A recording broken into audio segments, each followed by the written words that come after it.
Hello दोस्तों, I hope आप सब लोग अपने घर पे सुरक्षित होंगे, सेफ होंगे। और इस साल जो कोरोना की महामारी है, इस समय मृत्यु दर कुछ ज़्यादा ही है, इसलिए आप सब लोग घर पे ही रहते और अपने टॉपिक को अच्छा से क्लियर कीजिए। एक एक बातों को समझिए, छोटी छोटी बातों को समझिए। तो इसी सिलसिला में आज मैं आप सबको बताने वाला हूँ इंद्रधनुष, रेनबो। आप सभी लोग बरसात के मौसम में, खासकर बरसात के मौसम में देखे होंगे कि आकाश में एक रंगीन पट्टी दिखाई देती है भिन्न भिन्न रंगों की, जिससे हम लोग आम बोलचाल की भाषा में बोलते हैं कि भगवान जी ने अपने पाइप को लंबाए हैं जो कि जाके समुद्र में गिरा हुआ है, और समुद्र से वो पानी को खींचते हैं और उस पानी को ही फिर से वह पृथ्वी पर बरसाते हैं। तो आज हम इस मिथ्या को, इस झूठ को तोड़ेंगे और उसके पीछे का जो रियलिटी है, जो सच्चाई है, उसके बारे में जानने का प्रयास करेंगे। आखिर रेनबो यानी इंद्रधनुष का निर्माण होता कैसे है? क्या जो इंद्रधनुष होता है एक बार में एक ही बन सकता है या फिर अलग? तो हम इस सारे प्रश्नों का आज जानेंगे। इनमें कौन कौन सी इंद्रधनुष से संबंधित कौन कौन से क्वेश्चन आपके बोर्ड परीक्षा में बन सकते हैं, कॉम्पिटिटिव में पूछे जा सकते हैं, इन सब चीजों के बारे में आज हम इंद्रधनुष रेनबो चैप्टर में पढ़ेंगे।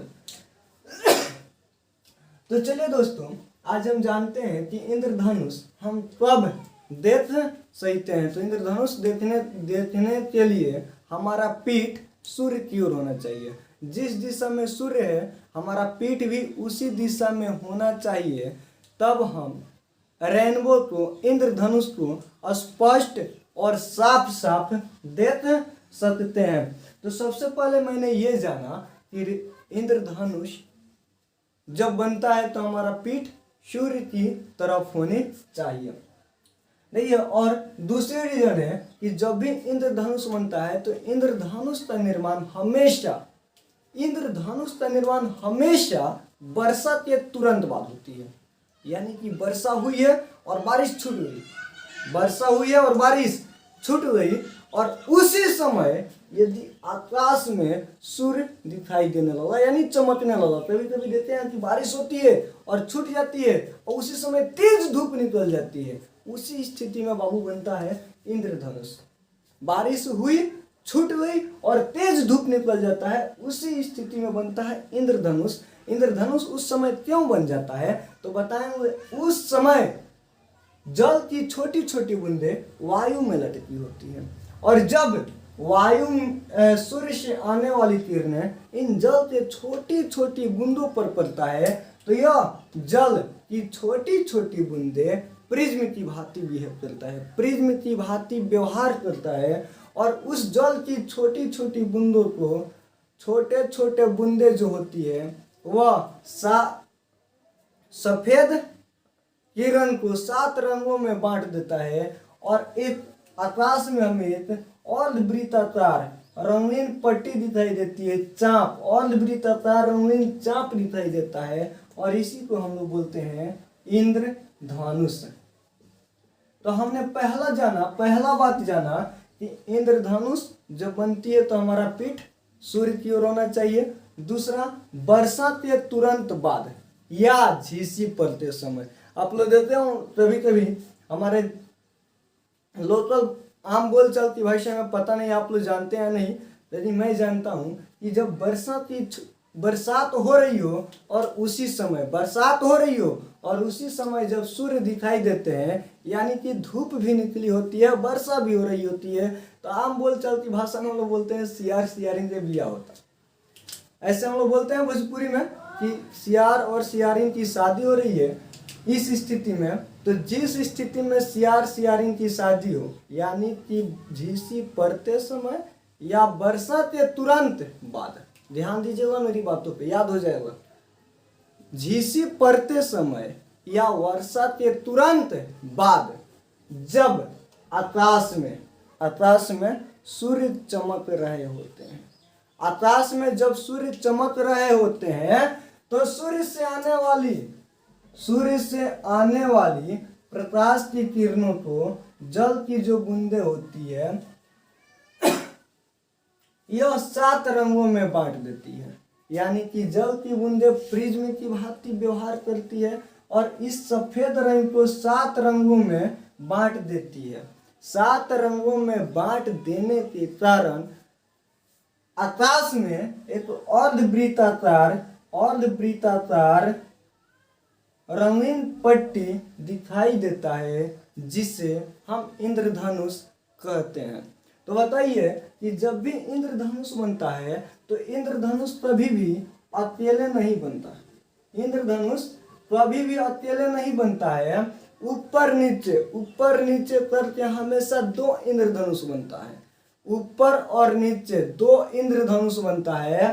तो जो इंद्रधनुष नीचे होता है इसे हम लोग प्राथमिक इंद्रधनुष का नाम देते हैं। प्राइमरी रेनबो, जो इंद्रधनुष नीचे होता है उसे हम बोलते हैं प्राइमरी रेनबो, प्राथमिक इंद्रधनुष। और जो रेनबो ऊपर होता है उसे हम बोलते हैं द्वितीयक रेनबो, सेकेंडरी रेनबो, द्वितीयक इंद्रधनुष। तो स्पष्ट हो गया होगा, कभी भी इंद्रधनुष का निर्माण अकेले नहीं होता है बल्कि जोड़ा में होता है। जो नीचे होता है उसे प्राथमिक बोलते हैं और जो ऊपर होता है उसे द्वितीयक बोलते हैं। अब चलिए यहाँ देखिए, प्राथमिक इंद्रधनुष और द्वितीयक इंद्रधनुष का निर्माण होता कैसे है, आज हम इन चीजों के बारे में भी जानेंगे। आप सभी लोग जानते हैं कि सूर्य से आने वाली जो प्रकाश पुंज होता है वह समानांतर होता है। सूर्य से आने वाली प्रकाश पुंज समानांतर होती है और जो वायु की बूंदें होती है वह अंतरिक्ष में लटकी होती है। तो चलिए यहाँ देखिए, ये है जल की बूंदें और यह भी है जल की बूंदें। जो कहाँ लटकी है, तो यह लटकी है वायु में। हम जानते हैं सूर्य से आने वाली जो प्रकाश पुंज होता है वह पैरेलल होता है, समानांतर होता है। तो यह देखिए, यहाँ से आ रही है प्रकाश की किरणें समानांतर होती है, यह भी आ रही है किरणें, यह भी समानांतर होती है। जब यहाँ पे जल की बूंदों की सतह पर आती है तो यहाँ से अपवर्तन होता है। अपवर्तन के बाद इस सतह से फिर इसका परावर्तन होता है। यहाँ से अपवर्तन, यहाँ से परावर्तन और यहाँ से फिर अपवर्तन होता है। और अपवर्तन के बाद कुछ यूं ऐसे आते मिलता है। यही क्रिया दूसरे के साथ भी होता है। यहाँ से अपवर्तन, यहाँ से परावर्तन और यह जो होती है यहाँ पे आके मिलती है और जहाँ आके मिलती है यहीं पे हमारा नेत्र होता है। यहाँ पे हमारा नेत्र होता है, यहीं से हम इस इंद्रधनुष को देख रहे होते हैं।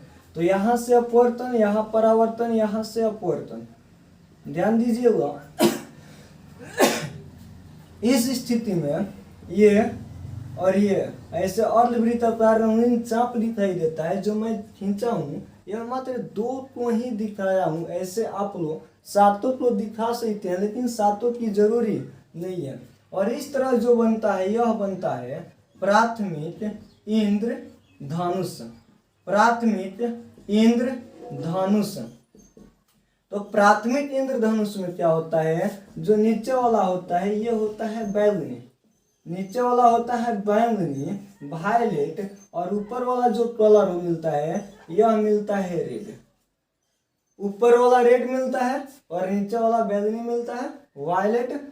इसमें क्या होता है, यहाँ पे जो इसकी कोणीय चौड़ाई होती है, यहाँ पे जो ये एंगल बनता है यह बनता है 41 डिग्री, 41 डिग्री, 41 डिग्री।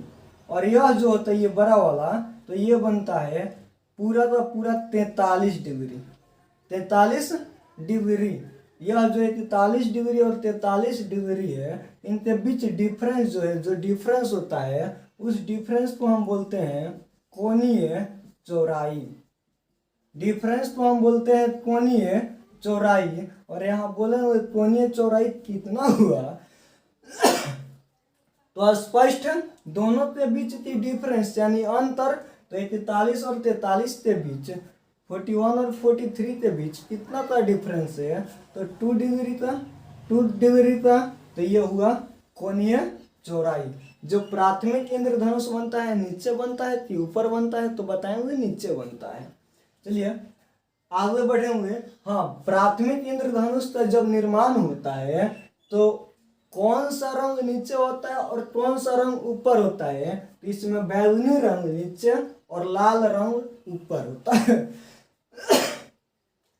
और एक बात है इसमें, यह जो होता है प्राथमिक इंद्रधनुष द्वितीयक इंद्रधनुष से ज्यादा चमकीला होता है।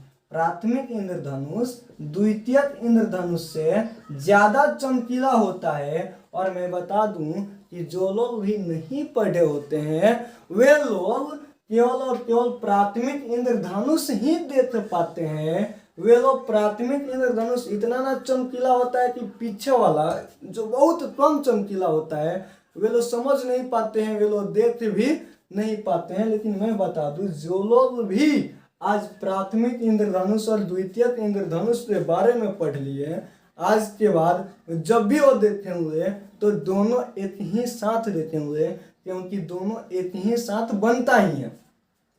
तो इसमें कितना फैक्ट मिला हमें प्राथमिक इंद्रधनुष में, तो मिला पहला फैक्ट कि प्राथमिक इंद्रधनुष में जल की बूंदों द्वारा, प्राथमिक इंद्रधनुष में जल की बूंदों द्वारा अपवर्तन परावर्तन अपवर्तन, 2 बार अपवर्तन तथा 1 बार परावर्तन होती है।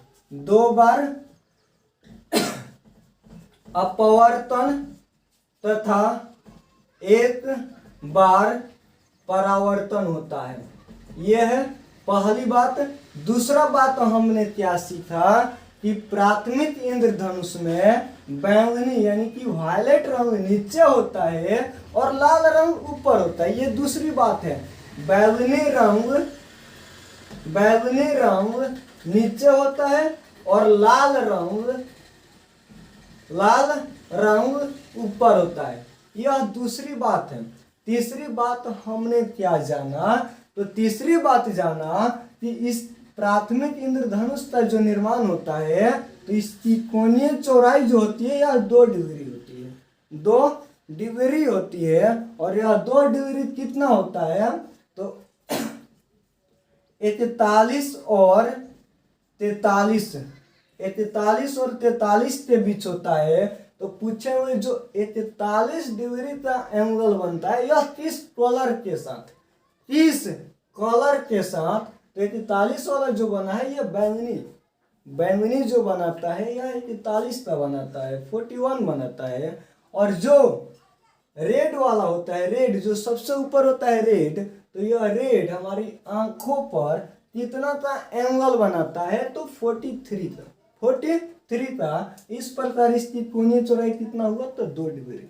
चलिए पहला बात, दूसरी बात और यह तीसरी बात हुई। और इसमें चौथा और महत्वपूर्ण बात आता है कि जो प्राइमरी रेनबो होता है यह ज्यादा ब्राइटनेस होता है, इसकी जो ब्राइटनेस होती है ज्यादा होती है सेकेंडरी रेनबो से। आई होप ये बात आप लोग बिल्कुल अच्छे से समझ पाए होंगे।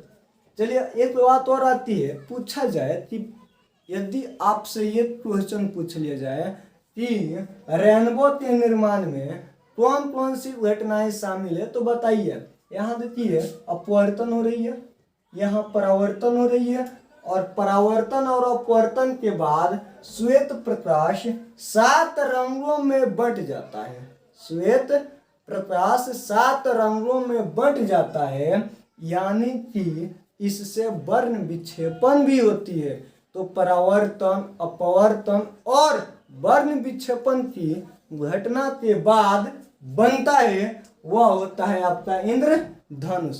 तो इंद्रधनुष के निर्माण में तीनों घटनाएं संभव है, तीनों घटनाएं होती है। चलिए इसके बाद हम चलते हैं सेकेंडरी रेनबो की तरफ। तो आज जब हम जानेंगे द्वितीयक इंद्रधनुष सेकेंडरी रेनबो क्या है, तो सेकेंडरी रेनबो में हम लोग बताते हैं कि यहाँ देखिए ये है आपका जल की बूंद जो कहाँ लटकी हुई है, तो ये लटकी है वायु में, यह लटकी है वायु में यहाँ से श्वेत प्रकाश की किरण आती है जो कि एक दूसरे के समानांतर होती है। आप सभी लोग जानते हैं सूर्य से आने वाली किरणें जो होती है समानांतर होती है। अब यहाँ से परावर्तन होता है, परावर्तन के बाद यहाँ से अपवर्तन होता है, अपवर्तन, अपवर्तन के बाद फिर यहाँ से परावर्तन होता है। यहाँ से परावर्तन, यहाँ से भी परावर्तन होता है। परावर्तन के बाद फिर यहाँ से अपवर्तन होता है। ऐसे आगे इसको और आगे बढ़ा सकते हैं। इसमें भी सेम होता है, इसमें भी सेम होता है। यहाँ से अपवर्तन, यहाँ से परावर्तन, यहाँ से फिर परावर्तन, परावर्तन, यहाँ से भी परावर्तन, यहाँ से फिर अपवर्तन होता है और ये ऐसे आपको मिलता है।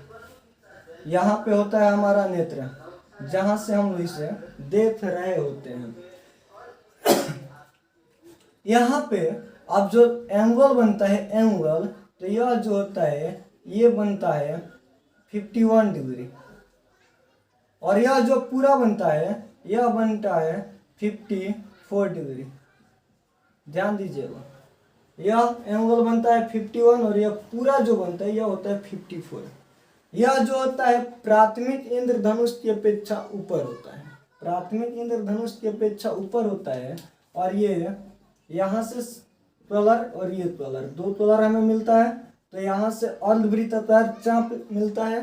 तो यह जो अर्धवृत्ताकार चाप होता है यह होता है रेड और ये होता है वायलेट। देखिए इसमें उल्टा हो जाता है, इसमें उल्टा हो जाता है। प्राइमरी में रेड ऊपर होता था, वायलेट नीचे होता था, और सेकेंडरी में रेड नीचे और वायलेट ऊपर। यहाँ यदि पूछा जाए कोणीय चौड़ाई, कोणीय चौड़ाई, तो मैंने बताया कोणीय चौड़ाई क्या होता है। तो दोनों एंगल के बीच का डिफरेंस, तो दोनों एंगल के बीच का जो डिफरेंस है 54 माइनस 51 इक्वल 3 डिग्री, 3 डिग्री। तो सेकेंडरी इंद्रधनुष में, सेकेंडरी इंद्रधनुष में कोणीय चौड़ाई जो होता है कितना होता है, तो 3 डिग्री का होता है। इसमें रेड नीचे वायलेट ऊपर होता है। उसके बाद बताएंगे इस, चलिए सेकेंडरी इंद्रधनुष के निर्माण जब होता है तो कितना बार परावर्तन और कितना बार अपवर्तन, तो यहाँ से बताएंगे अपवर्तन, परावर्तन, परावर्तन, अपवर्तन, अपवर्तन, परावर्तन, परावर्तन, अपवर्तन, यानी कि 2 बार परावर्तन, 2 ही बार अपवर्तन, 2 बार अपवर्तन, 2 ही बार परावर्तन। तो 2 बार अपवर्तन और 2 ही बार परावर्तन के घटना के फलस्वरूप जिस इंद्रधनुष का निर्माण होता है उसे हम बोलते हैं सेकेंडरी रेनबो, उसे हम बोलते हैं सेकेंडरी रेनबो। आई होप आप समझ रहे होंगे। जब भी आप डिफिनीशन लिखिए तो लिखिए जल की बूंदों द्वारा 2 बार अपवर्तन और 1 बार परावर्तन की घटना के फलस्वरूप जिस इंद्रधनुष का निर्माण होता है उससे हम बोलते हैं प्राथमिक इंद्रधनुष। और बोलिए कि जिस इंद्रधनुष का निर्माण 2 बार अपवर्तन तथा 2 ही बार परावर्तन के फलस्वरूप होता है उसे बोलते हैं सेकेंडरी रेनबो। सेकेंडरी रेनबो में रेड कलर नीचे होता है जबकि वायलेट कलर ऊपर होता है। सेकेंडरी रेनबो की जो कोणीय चौड़ाई होती है यह 3 डिग्री होता है। और ये बताइए, इससे पहले मैंने बताया था कि जो प्राइमरी रेनबो होती है वह सेकेंडरी रेनबो की अपेक्षा चमकीला होता है। तो ये बता दीजिए उल्टा करके कि सेकेंडरी रेनबो प्राइमरी रेनबो की अपेक्षा कम चमकीला होता है, कम चमकता है। तो आज के लिए इतना ही। आता है बोर्ड में आता है कि प्राथमिक इंद्रधनुष और द्वितीयक इंद्रधनुष में अंतर स्पष्ट करें। Difference between primary rainbow and secondary rainbow. I hope यदि आप इस वीडियो को अच्छे से समझ लिए होंगे तो आपको लिखने में बताने में कोई प्रॉब्लम नहीं होगी, और यदि आप लिख के आते हैं तो आपको पूरा पे पूरा नंबर मिलेंगे। तो आज के लिए इतना ही। That's all.